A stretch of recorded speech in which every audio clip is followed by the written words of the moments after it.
kvôli čomu sme sa tu, alebo kvôli čomu sa tu dnes stretávame, je vážnejšie ako čokoľvek, čo sme doteraz komunikovali, alebo čo sa doteraz udialo.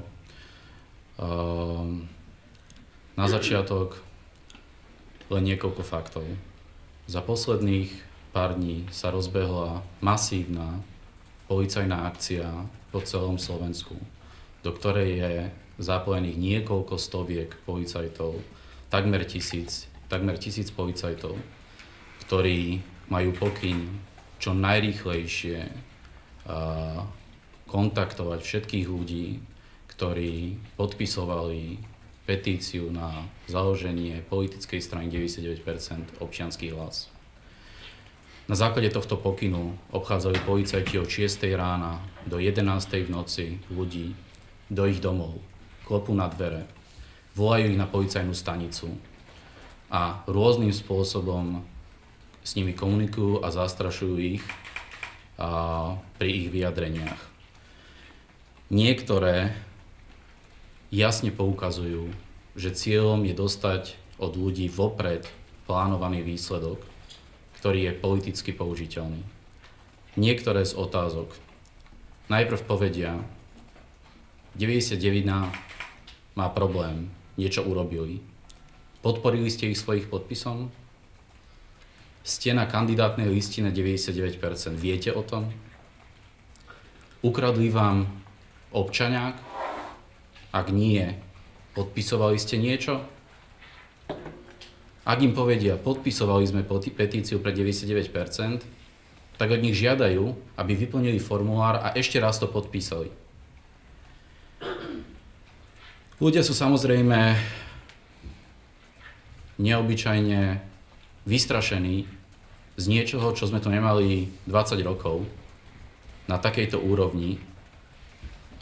Ani keď sa naháňali Piťovci, tak nebolo, myslím, že to bolo okolo 300 policajtov, ktorí boli nasadení do akcie. Keď boli gorilie protesty, tak sa hovorilo o 170 alebo 150 ťažkoodencoch, takže povedzme o 300 policajtov. Tu je 1000 policajtov, krížom, krážom, v každom kraji a každom okrese, ktorí chodia po dedinách o 9. 10. večer a búchajú ľuďom na dvere, aby sa ich spýtali otázky, ktoré jasne navádzajú na odpoveď a zastrašujú ľudí. Prejdeme k väčším detailom, aby sme jasne ukázali, čo sa tu deje.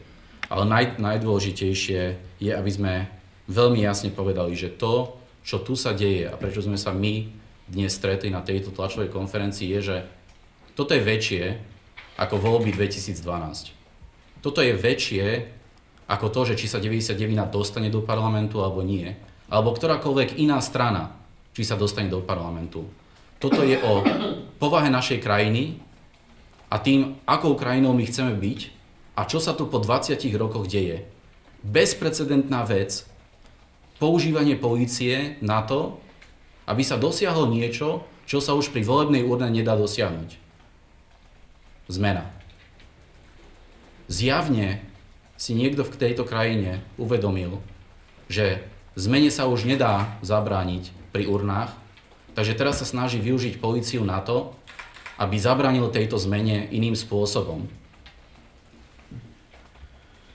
A toto je nesprávne. Toto je 100% zlé a berie nás to späť. Moment, v ktorom sa nachádzame, je po tejto najšpinavejšej kampani, takmer, myslím si, za posledných 20 rokov najšpinavejšia volebná kampaň v histórii Slovenska, sa dostávame niekam, kde sa rozhoduje naozaj o povahe tejto krajiny. Aké nástroje a čo všetko sme ochotní urobiť a čím definujeme, aká krajina sme a akí ľudia sme. A toto nie je len otázka Slovenska. Toto z nás robí zlú krajinu v očiach nielen Európy, ale celého sveta. Organizovaná policajná akcia, tisícky policajtov od 6 rána do 11 v noci, keď telefonujú rodičom, že ich deti niečo urobili a že potrebujú sa s nimi spojiť. Keď rodičia telefonujú deťom, čo si to znova stvoril, aký problém si vyrobil, naháňajú ťa policajti. Na úrovni 1000 policajtov v každom jednom kraji a v každom jednom okrese Slovenska toto je dnes o mnoho väčšie ako akýkoľvek výsledok volieb 2012 a akýkoľvek výsledok pre 99 alebo ktorejkoľvek inej strany. Tu sa proste potrebujeme zastaviť a povedať si, aká krajina chceme byť a či sa chceme pohnúť dopredu, alebo že či nám vyhovuje sa pohnúť dozadu.